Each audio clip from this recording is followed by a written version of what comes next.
Hi class! In this video, we're going to construct a mind map of the estimation and hypothesis testing for two populations. First, I'm going to discuss about the inference, about the difference between two population means. And then, we're going to discuss about the inference, about the difference between two population proportions. When making inferences about the difference between two population means, there are 4 subtopics that's in my mind.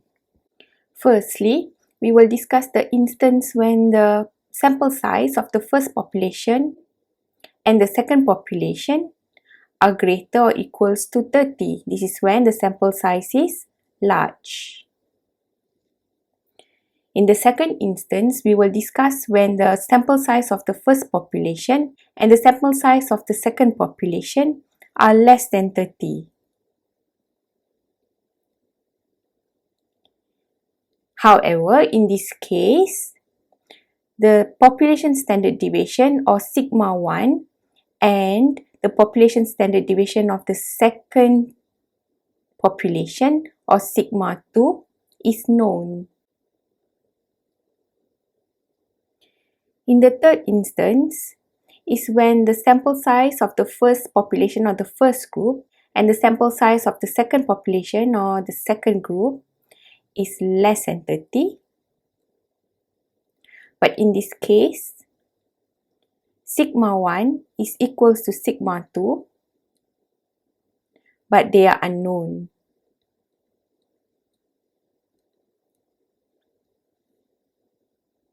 In the third instance is when the sample size of the first population and the sample size of the second population is less than 30.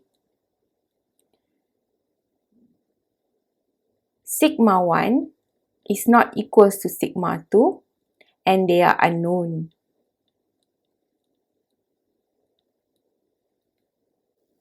As we've discussed in the previous chapters, when the sample size are large, the sampling distribution of x bar 1 minus x bar 2 would be approximately normally distributed.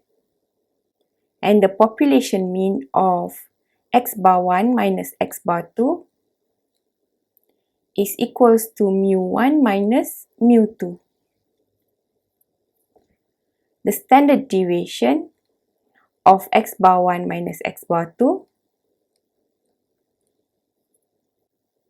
is the square root of sigma 1 squared over n1 plus sigma 2 squared over n2. Let's discuss the point estimation of mu 1 minus mu 2. When mu is not available, we would substitute with x bar 1 minus x bar 2, where x bar is the sample mean. And when we calculate the point estimation, we have a margin of error which is associated with the point estimation. So the margin of error would be plus minus 1.96 sigma x bar 1 minus x bar 2. And the value is provided here. The confidence interval of mu 1 minus mu 2 would be x bar 1 minus x bar 2 plus minus, we are going to use the normal distribution, the standard normal distribution, multiplied with sigma x bar 1 minus x bar 2. And for hypothesis testing, the test statistics will be using the z-test, and the formula is x bar 1 minus x bar 2 minus mu 1 minus mu 2. Do you still remember where we get the values of mu 1 minus mu 2? From the null hypothesis divided by sigma x bar 1 minus x bar 2. Now, if we do not know the value of sigma x bar 1 minus x bar 2 here, we would estimate. So sigma 1 will be replaced by S1 and sigma 2 will be replaced by S2.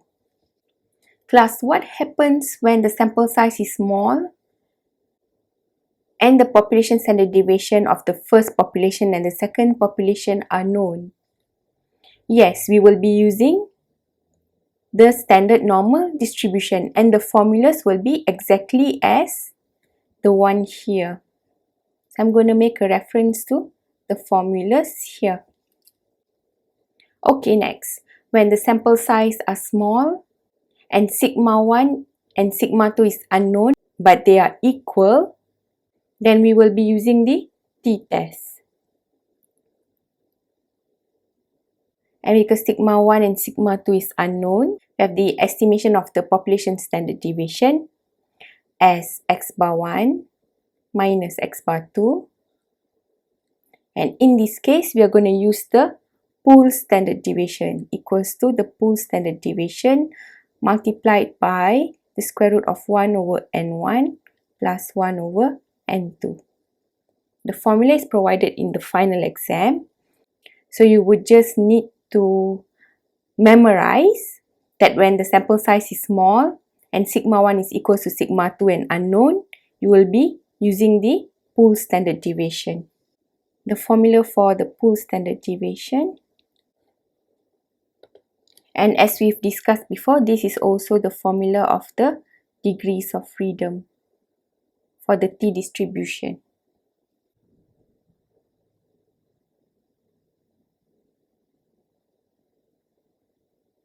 Point estimation and the margin of error in this case is similar to the first case when the population size is large, but the formula for the confidence interval would be different because we are going to use the t-distribution.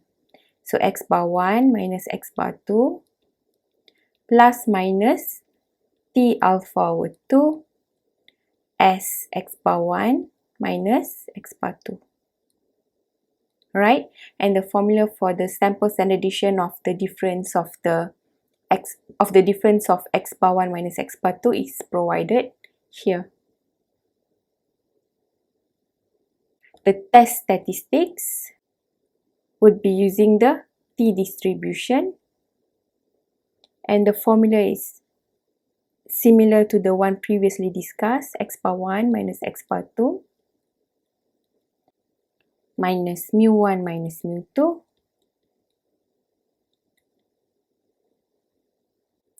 over S x bar 1 minus x bar 2.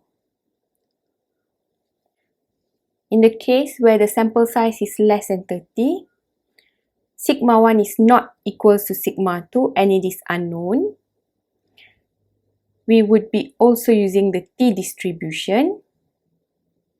However, in this case, the sample standard deviation of x bar 1 minus x bar 2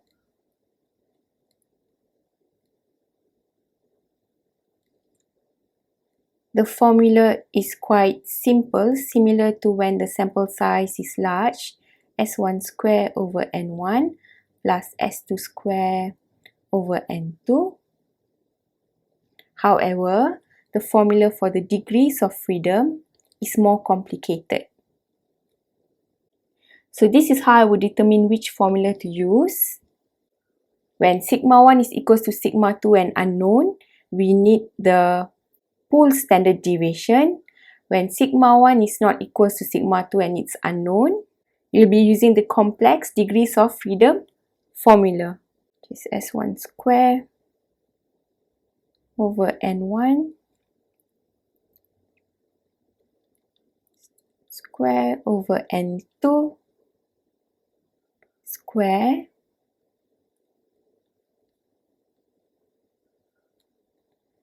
over s1 square over n1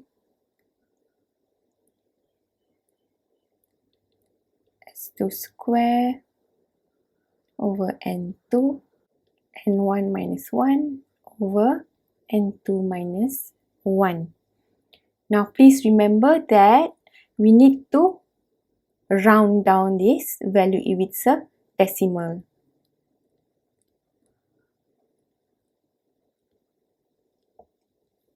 The formula for the confidence interval is similar to the one discussed here. However, the formula for s x bar 1 minus x bar 2 will be used as provided here.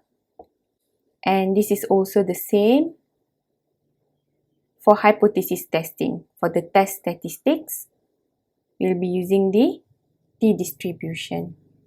In the case of making inferences about the difference between two population proportions for large and independent samples, the sampling distribution of P1 minus P2 would be approximately normally distributed because the sample size is large, and mu P1 hat minus P2 hat is simply equals to P1 minus P2 sigma P1 hat minus P2 hat is P1 Q1 over N1 plus P2 Q2 over N2 square root of this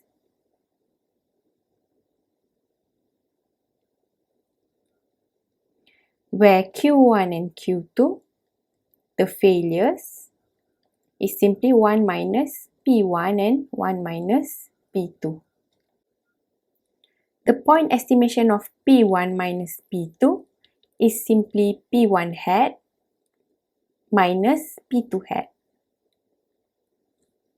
And the point estimation comes with the margin of error, which is simply plus minus 1.96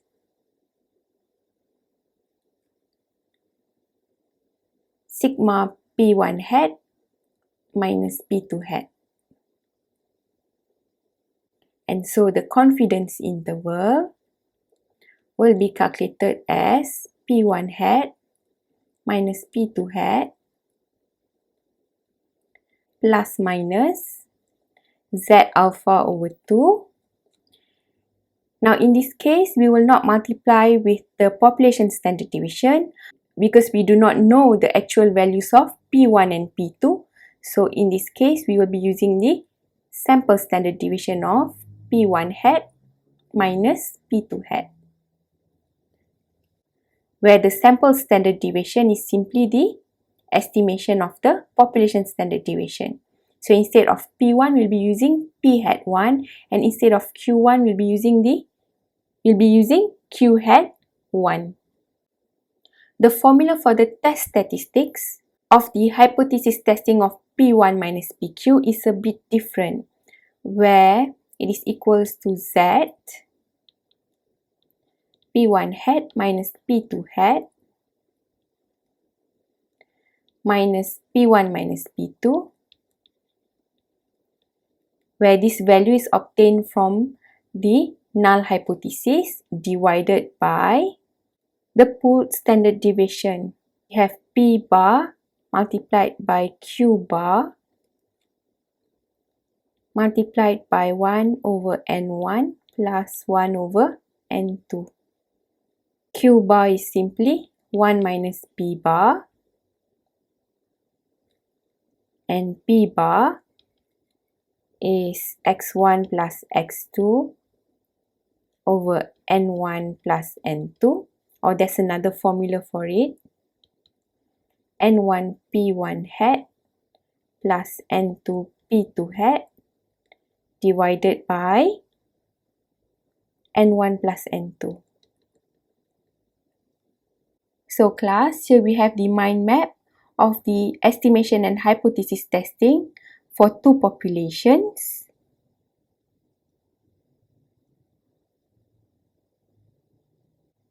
I hope this will be a great help in your final exam. Thank you for your attention, and I'll see you in the next video.